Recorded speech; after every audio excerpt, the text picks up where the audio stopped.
Hello there and welcome to my channel. In this video I will try to use my turntable that I made. No wheel, and I am going to make a pinching pot on this one. Now what I use is actually a piece of plywood that I cut in two to get two squares like this. See, this is a plywood for outdoor use. So it has this one shiny side, the other one is a little bit more rough. So the only thing I did was cut in two squares with a saw. I then drilled a hole in one of the shiny sides, 8 millimeters, to perfectly fit this wooden peg, so it really sits there. And then I used a little bit bigger drill on this side, 10 or 11, 12 millimeters.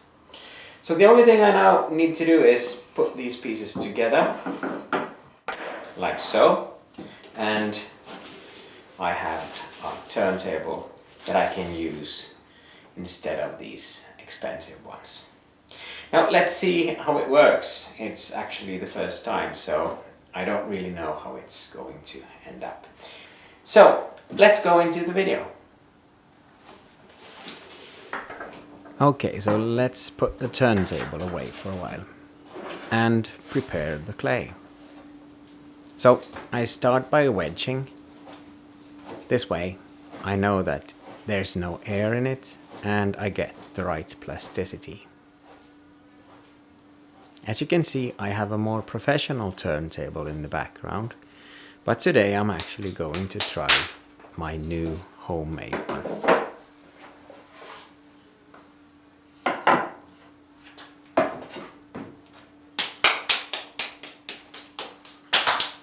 After wedging, it's really good to make a round ball out of the clay. And as I said, I am going to use the pinching technique. So the only thing I need is a little bit of water and my hands.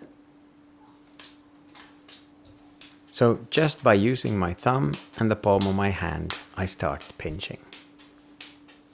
You can look up one of my videos about the pinching technique. It's really easy and you can do lots of things by pinching. You can see that it slowly starts taking the shape of a pot. And then when the hole is big enough, I put it on the turntable.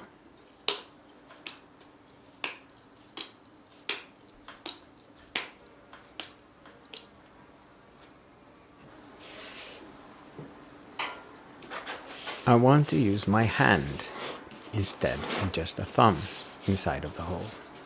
And you can already see that I should have put a damp cloth or something between the real table and the turntable so that it doesn't move. You see, I rotate the clay all the time.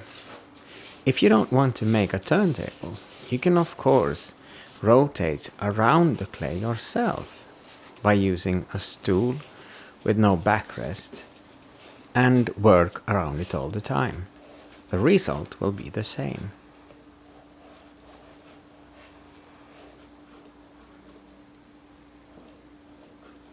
Just a last few adjustments and my pot will be ready. I smoothen the outside just using my hands and a little bit of water and finish up with one of my tools again.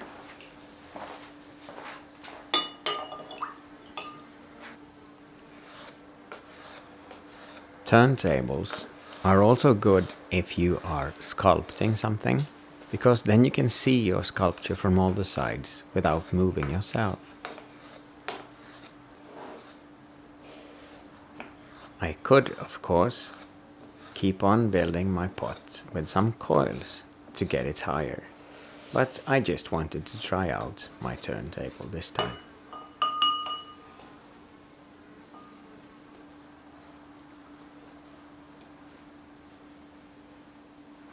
When it's smooth enough, I will use one of my needle tools because I need to cut the rim. I do it by locking my hand where I hold the needle, and I try not to move that hand. Instead, I just turn the whole pot around. And you can see I should have something between the table and the turntable so that it don't move sideways.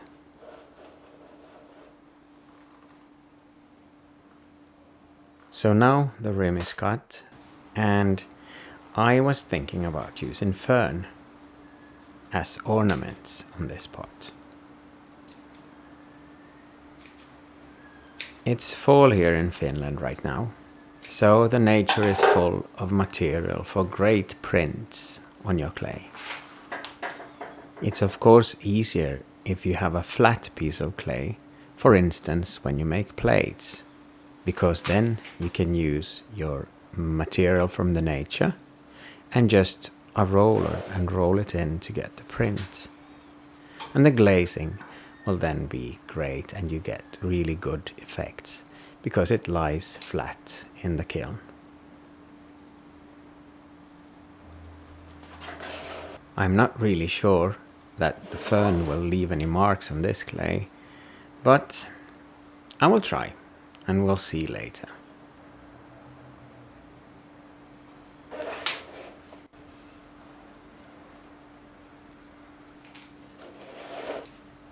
It's important that you use both of your hands when you try to get the fern to stick, so that you don't lose the shape of your pot.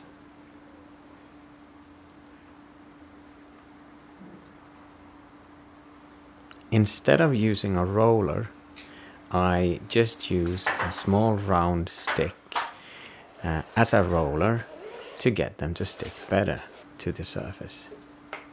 I hope this way that they will leave some marks on my clay. And now we're done. Okay, so this is now the final pot. I'm going to leave this to dry, and well, the final verdict for my turntable.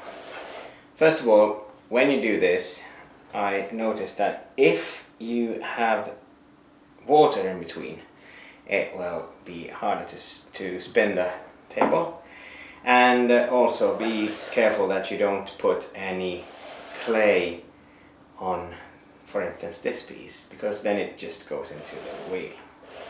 Otherwise it works really good. And well, the ornaments on this pot, I am not really sure that this is going to show.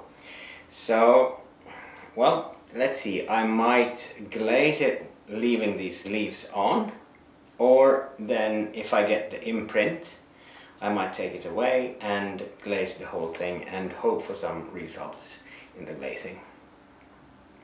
But this is it for now. I will post the second piece when it's ready. So thank you so much for watching, and I really enjoy seeing that many of you come back and take a look at my videos. So please remember to subscribe. See you again. Thank you.